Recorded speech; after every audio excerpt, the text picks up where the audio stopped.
Hello, thank you for joining us today. This is our second video in the Beyond Coronavirus series. This week we're looking a little bit at e-commerce with the question of, is retail dead? Last week, having started this series with an exploration of the video games industry, we tried to have a little look at the impact of isolation on video games players. This week, on the e-commerce side, we're looking a little bit about the brief history of the industry, what's been happening over the last weeks and months, and then start looking a little bit about what the future could look like. Today I'm joined by Joseph and Annie from the investment team, and we're going to try and explore a little bit about what some of the investment opportunities are within this industry. Both the video games and e-commerce have stocks currently sitting in our discretionary models, so from our perspective it's a very relevant discussion. Just in terms of kicking off, maybe we can get Joe to comment a little bit on the brief history of the industry. Yeah, thanks, Simon. So if we look at the brief history of e-commerce in the US, something that we've noticed in the past couple of years is an acceleration of consumers deciding to purchase goods and services online. So as of the last quarter of 2019, we were looking at around 12.5% of all sales being online sales versus around 1% in 1999. This obviously can seem as a small figure relative to China, for example, but it's quite interesting to see how rapidly this has changed from a consumer behavior perspective. If we look at the differences between the US and China, so that is on the second slide, whilst the Chinese market is a lot younger, in less than 5 or 6 years, the overall market is now nearly triple the size of the US. We've seen some pretty fast growth from a regional perspective. Obviously, the rise that we've seen in US e-commerce sales has kind of been linked in with the broader use of the internet. What's been causing the Chinese e-commerce industry to grow so rapidly? So there's several factors. One of them, I think that's quite interesting to mention, is the growth of disposable income from the middle class. Whereas in the US, this happened mainly after the Second World War, when consumers were mainly, well, the only way they could really spend the extra disposable income they had was in brick and mortar stores. In China, this rapid growth of disposable income actually happened in 2000, when the e-commerce industry itself already had 5 to 10 years to grow and be able to make consumers feel more comfortable in purchasing online. I think just to add a quick comment on what Joseph just said. For sure, the population in China, it tends to be very young. I think that also has somehow contributed to the growth of e-commerce in China. In fact, if you look at all the recent data also that have just been released in March, the internet penetration is really high.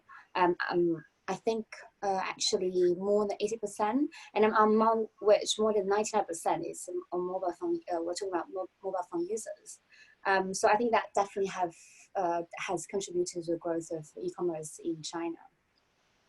I think from my side, looking at the Asian story and specifically at China, there's this kind of merging of platforms and companies. So when you're thinking, we were discussing last week about Tencent and the mobile games and how that could be more interestingly positioned from a future development opportunity. But that sort of then leads us on to WeChat and payment methods through there. And there kind of has been this bringing together of internet, smartphone usage, messaging, payment, and games is all kind of wrapped up into these individual entities. Whereas in the US, it's a little bit more separate. Obviously, we have the likes of Amazon as a huge company, big phone producers, and console gaming, but they tend to almost be sort of 3 separate activities. And what about in terms of looking at the size of the market? And I think this was the incredible thing for me back in 2013, when the US was the largest e-commerce market in the world. although was still in kind of its infancy. Now we're in a position where the Chinese market is, just over 3 times the size of the US. I know that we've seen better GDP growth from emerging markets, but this e-commerce market is absolutely huge and bigger than the next, 5 to 10 e-commerce industries added together. It's quite an interesting point. I think this is also relevant when we're looking at what market is expecting in terms of sales growth. Growth of e-commerce sales in general. So looking from expectations, by 2023, Chinese retail e-commerce sales are expected to reach more than 65% of all sales, from around 25 to 30% now. Whereas in the US at the moment, where, like I said previously, we're around 13%, and the expectations by 2023 is around 16 to 17%. So we've already touched on the higher penetration rate in China. But what I think is interesting to mention is, because of what's happened currently with regards of the coronavirus and the quarantine measures, I think something that will be interesting to look at in the next couple of weeks when data will be coming out is actually all this trend accelerating in the US. Hopefully, what I'm expecting is that these 16%, for example, of all retail sales are actually going to be advanced from 2023 to potentially this quarter. And it will obviously be quite interesting to continue monitoring this, how this evolves over the year, and especially after the quarantine measures are lifted. Now, also this sort of creates an issue in the sense that in the West, because of the slower penetration rate, we haven't invested enough, I should say, in physical infrastructures to be able to meet all the demand that we've seen in the Western world.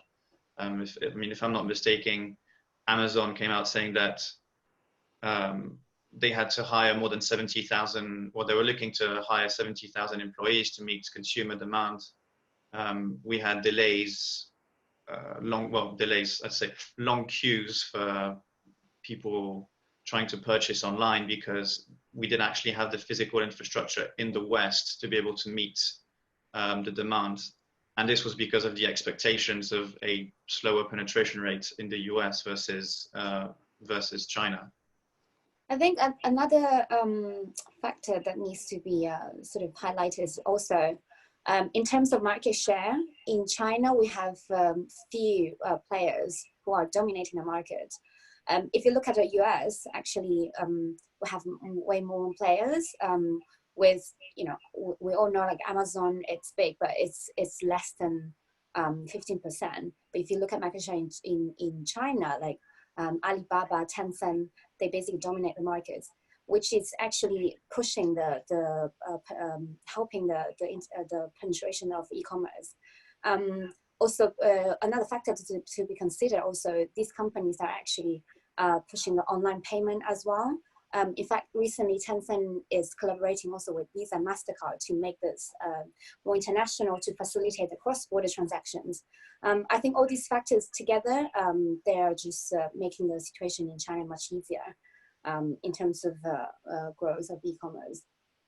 I think when you're looking at what allows an e-commerce market to grow significantly faster, we've talked about demographics, we've talked about the sort of internet penetration rate, and then the last one, which Joe kind of touched on in terms of some of the logistical efficiencies.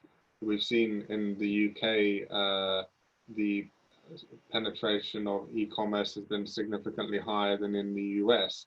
It's much easier when it's much more densely populated, but when in the US, in terms of the size of the country, Amazon's Prime next day delivery in the UK is typically a sort of Prime 2 days, maybe 3 days in some areas in the US. Sort of casting our eyes back to the last few weeks, when we start looking at Amazon and other companies. I mean, I think people have gone through this interesting period of isolation where we've kind of had, to some extent, e-commerce forced on a lot of us. I imagine there's quite a few people that have had parents going through their first sort of e-grocery shopping experience, mine included. And I think it's kind of opened up and pushed this new generation into e-commerce. The question from my side is we've seen the creaking of the physical infrastructure. Ocado was having issues trying to have the number of new customers wanting to sign up.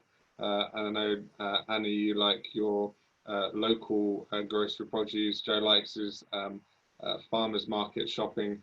So, what about in terms of how are they trying to cope in this current environment? So, please go ahead, Annie. Ladies first. Yeah, ladies first. I think in terms of grocery shopping, well, first of all, I love my online shopping, even in normal life. I've been heavily relying on Ocado, just like I think the majority of the millennial generation actually consider that as normality. And yeah, I've actually have had a lot of troubles with Ocado because there's extra demand at the moment that they don't have capacity to satisfy. So what is the positive aspect of it is like a lot of us SMEs, like restaurants or local farmers or all these like markets that Joe loves go to, they have converted their business model into either pickup or delivery services. Which actually has been great for me because I love my locally produced, products in season. For example, I'm getting my vegetable box from Garden Farmers Market, which you actually don't really know what you're getting, but it's amazing. So I don't have to physically go there to queue on a busy weekend. But on the other hand, my normal shopping like clothing definitely is not happening anymore.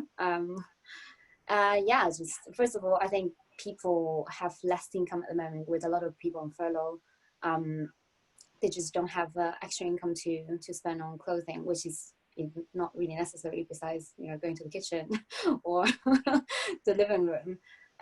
So for me, definitely also my consumption on Amazon has been increasing dramatically because I've been relying on Amazon, which has the best, at least for me, that delivers in terms of speed for anything else that would need instead of going to the physical shops, because now they're all shut. I think something also to add with regards to my local market, which was quite interesting, is the obligation of merchants to not accept cash anymore, and payments methods are only done via credit card, for example, which I think this also will be able to help the shift, especially in the West, of consumers feeling more comfortable on purchasing online, as just the overall global trend is going over a cashless society. From this point, there is one thing about the transaction which is fine, but ultimately I think we need to come back a bit on the actual title of the talk today, which is actually looking is the retail industry dead itself. So at the moment, you can go around London, retail shops are empty. As the quarantine measures start going down and people are allowed to start shopping, I'm suspecting that the social distancing measures will continue, which will further, I'd say, will further be a headwind for the retail industries. Consumers, as they're getting more comfortable purchasing online, even though previously they weren't comfortable doing it, the quarantine measures have forced them to do it. They don't really have a choice anymore. But looking ahead, is retail dead? Something that needs to be considered is the actual experience that you get as a consumer when you actually go into a shop. looking at all the different products, touching them. If you go to a supermarket, for example, you'd prefer X, Y, or Z fruit because of how it looks, even depending on what you want to cook, for example, which is something that the e-commerce at the moment cannot do.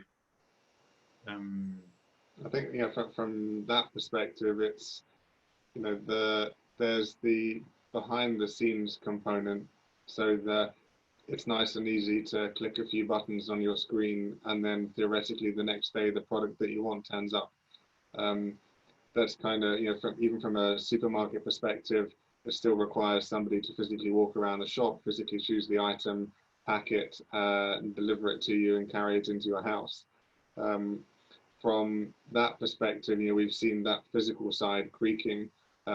On the actual goods side, and this is this kind of transaction versus experience aspect, you have a range of sort of commoditized, standardized products all the way through to complete experiences, not always directly associated with price, but fairly closely correlated, I would say.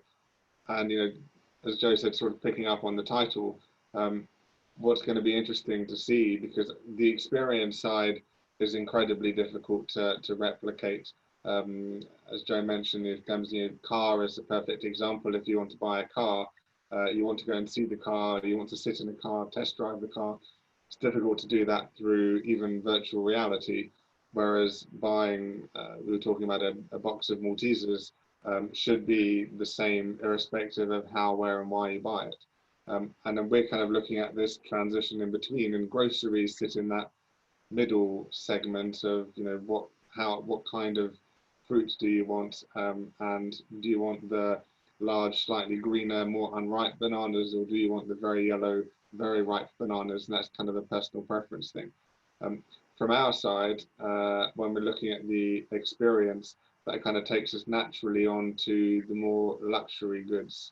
And we've seen some of the significant stock price declines of some of the luxury providers. But then, the question of how much of that is driven by China and how much of it is driven by shop closures is an interesting question to try and answer. I think there's definitely a shift in terms of the structure of all the luxury sector, because in the past, I would say 5-6 years, there has been a trend of omnipresence. So having both physical presence and online presence. Because as you have mentioned, it's nice to go to the shop to have the experience inside the shops. But after this pandemics, I think now a lot of shops are forced to close. But I don't think all the shops will be able to open at 100% capacity, at least not anytime soon. So I think all the fashion companies will have to rethink about their online strategy. And there are a lot of companies that already have in-house platform for e-commerce, which will be the more resilient companies. And then you have other companies which have been relying on third party, such as Net-a-Porter or those big marketplaces in order to grow their online presence. So I think there will definitely be a shift on the fundamentals of the luxury sectors. I mean, this again. I mean, I really like the Asian market, just to know exactly, well, not exactly, but at least kind of have a good guess about where we're going in the West. Is consumers preferring omni-channel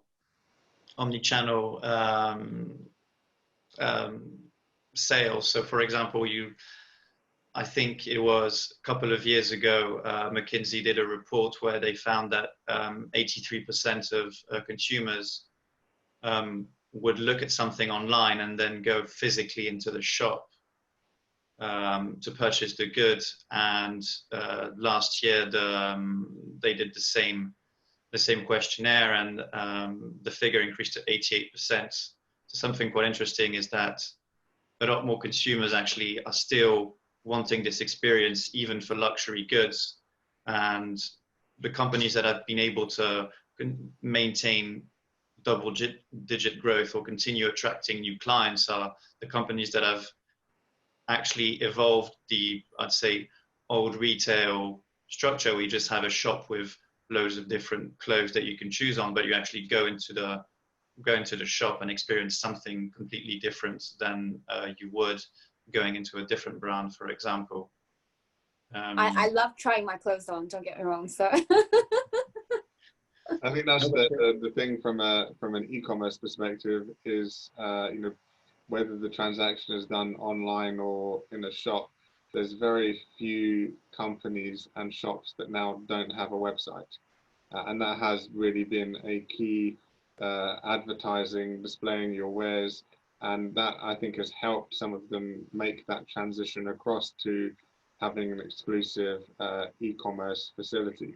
And when we stand back and look at the data and expected retail sales growth going out to 2023, staying at sort of low 4 and change from a percentage growth perspective, in comparison to the e-commerce industry, where you're going to see something from 17 to 20%.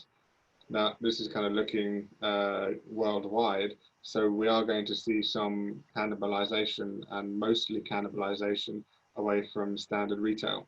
So I think from an investment perspective, it's going to be trying to choose which companies are going to be best positioned for that. So given that we've kind of gone through 6 weeks of isolation, you know, we've seen personally our own e-commerce usage pick up. We're anticipating, similar to video games, that when we return to some sort of normality, the amount of e-commerce purchasing is going to die back down again. I think from my side, it's been quite nice able to order something, know that I'm going to be in to receive it when it arrives. So when we start looking forward, there's coming back to some of the similar issues that we discussed earlier in terms of the impact of demographics, some of the concepts of physical infrastructure that's going to have to, again, continue to be there to back up the e-commerce shopping. So just sort of picking up on the demographics, which kind of neatly segues into this concept of sustainable e-commerce. We were having a separate discussion where we were looking at packaging. You know, we've seen shops getting rid of plastic bags. It's kind of moved to more recycling. Yet sometimes when you order something online, you can get a small item with a big box surrounding it.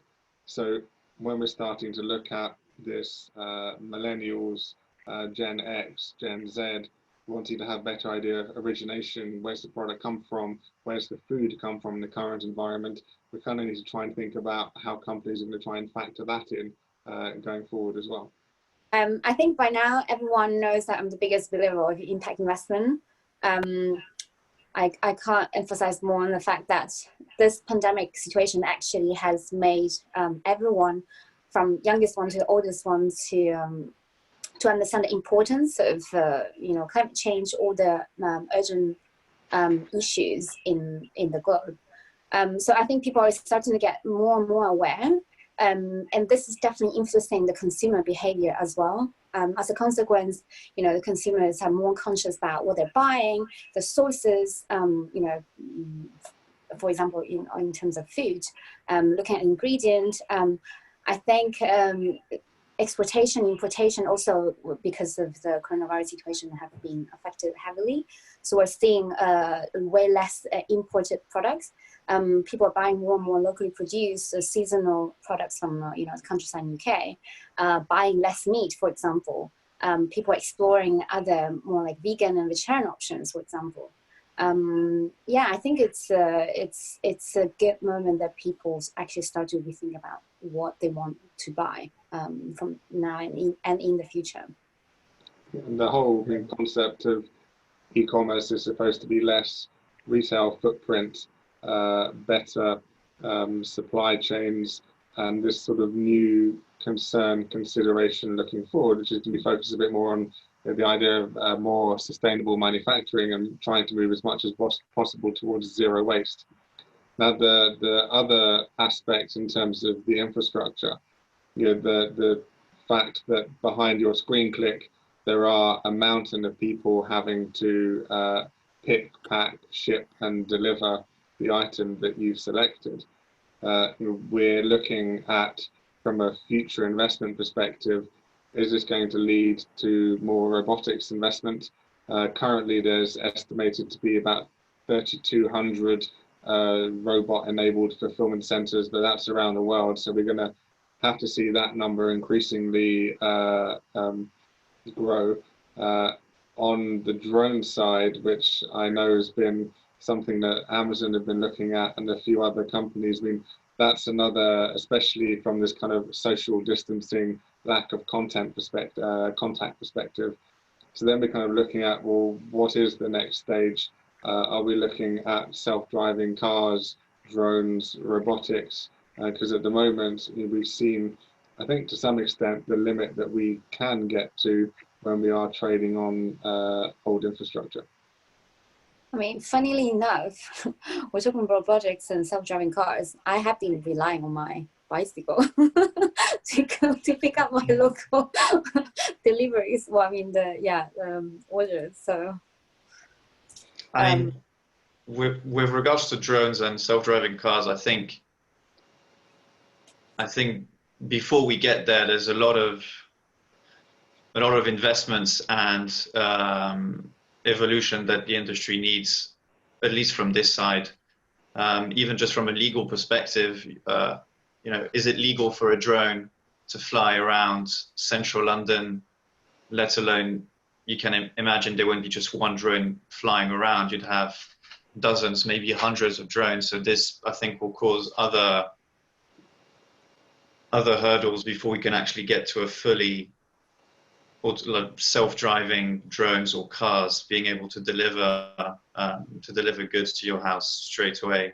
I'm not sure at the moment. It's something that e-commerce itself is needing to look into. I think really what they need to look at the moment is following the quarantine, maybe having to review exactly how many consumers that have had to switch to purchasing online will maintain this, and how are they going to invest in maybe larger infrastructures or more infrastructures. And this begs the question of, do you employ people to run around the warehouses, or actually do you invest more into robotization? So I think the robotization, at least on the e-commerce side, will be more inside the warehouses versus more on the delivery side. I think this is something that needs to be, well, I know it's something we've briefly mentioned in our infrastructure piece this quarter, but I think it's something that's definitely having to look into. I think this is why Ocado is a very interesting company. I know we added it in our investor visa portfolios because, in our view at least, they're a couple of years ahead of this. If technically speaking, the quarantine measures would not have affected their warehouses, because they would have been able to just maintain full speed. The only issue they've had is that they don't have enough warehouses to all of a sudden have more or less 30 to 40 million working consumers purchasing online.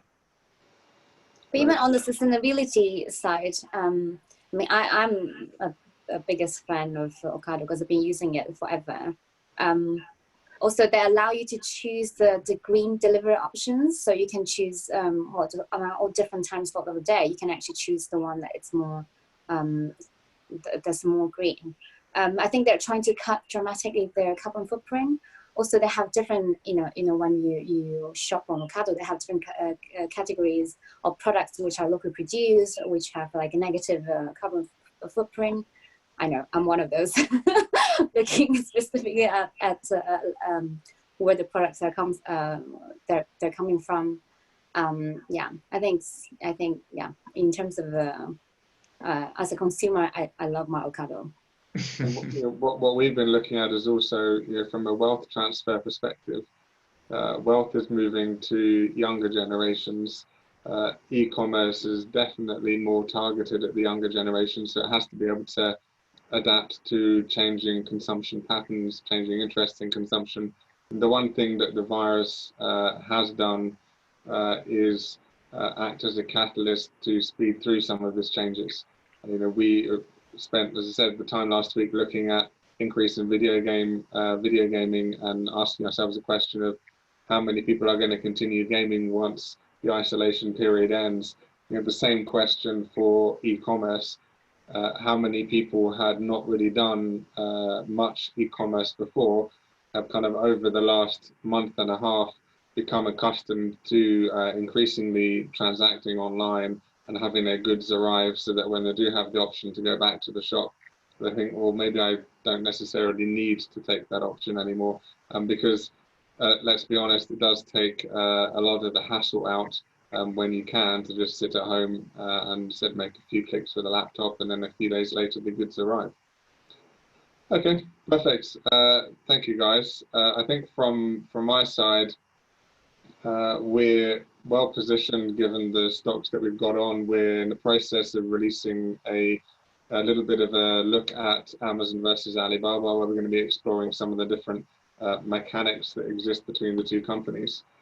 This week we had another really interesting conversation on the Dolfin discussion side, looking at ETFs and talking about some of the liquidity mismatches that do or don't exist in the market. Next week, we've got the follow-up second part to the energy market discussion with my colleague James. And then next Thursday, we have our monthly investment update. And we've got a whole series of Dolfin discussions and beyond coronavirus talks coming over the coming weeks. So I hope that you're able to tune in and see some more. But for now, thank you very much for joining. Thank you. Thank you.